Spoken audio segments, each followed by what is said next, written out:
Hi, Ryan here from Emerson. I'm here to talk to you today about how to use the hover map in challenging environments such as this culvert right here. SLAM scanners such as the hover map can struggle in these sorts of environments, so I'm going to take you through some tips and tricks to make sure you're set up for success on your scan. But first, let's go through why SLAM struggles in environments such as this. A SLAM scanner like the hover map works by looking at features. A feature is something in the environment that SLAM can use to understand where the hover map is.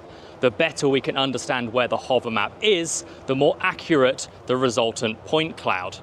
In environments with low features, such as a perfectly smooth tunnel or culvert, sometimes SLAM struggles to identify where hover map is.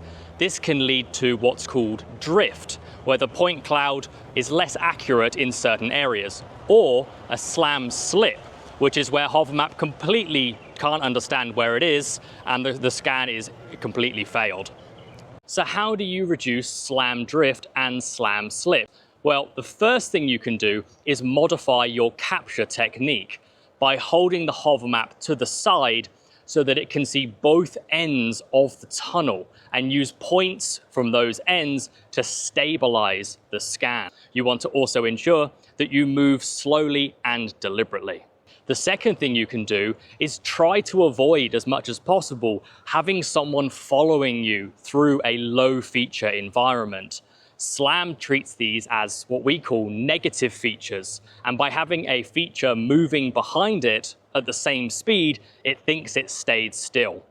If, for safety purposes, you do require someone with you, try to ensure that that person is not in the field of view of the LiDAR to stop SLAM from getting confused. Thirdly, if you're struggling to scan the environment, you can add additional features such as cardboard boxes every 50 meters to provide extra things for SLAM to look at. Now that we are in Emerson Aura, we can see the impact of the different scanning techniques on the point cloud. The scan we have on screen here is a scan where we used the backpack to go through the culvert, followed by a person. This meant that the LiDAR had a poor field of view and also the negative feature, which makes SLAM confused about where it is. And we can see here that the culvert looks as though it begins twice. Firstly, here is one entrance, and here is another. And when we zoom out, we realize that the scan has repeated itself and it's not correct. This is a slip. And if I switch now to the point cloud where the hover map was held out into space, able to see both ends of the culvert, we can see that the culvert has perfectly rendered in the point cloud. We've got points all the way from one end to the other.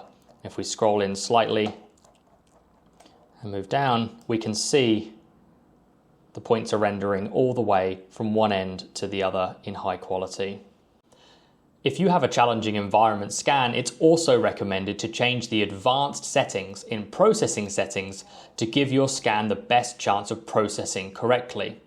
In the processing settings, scroll down to the bottom and find the Advanced tab. Enable the advanced settings and scroll slightly further. Go to Local Mapping, and the settings we are changing are the window. Change the sliding size in seconds to 10 seconds and change the shift to 0.5. This will make SLAM try harder in this sort of environment and increase the chance of success. Be warned, it will increase the time taken for the scan to process. We hope you found this guide to scanning challenging environments useful. If you have any feedback or you need assistance with a scan, please don't hesitate to contact us and we'll give you a hand. Thanks.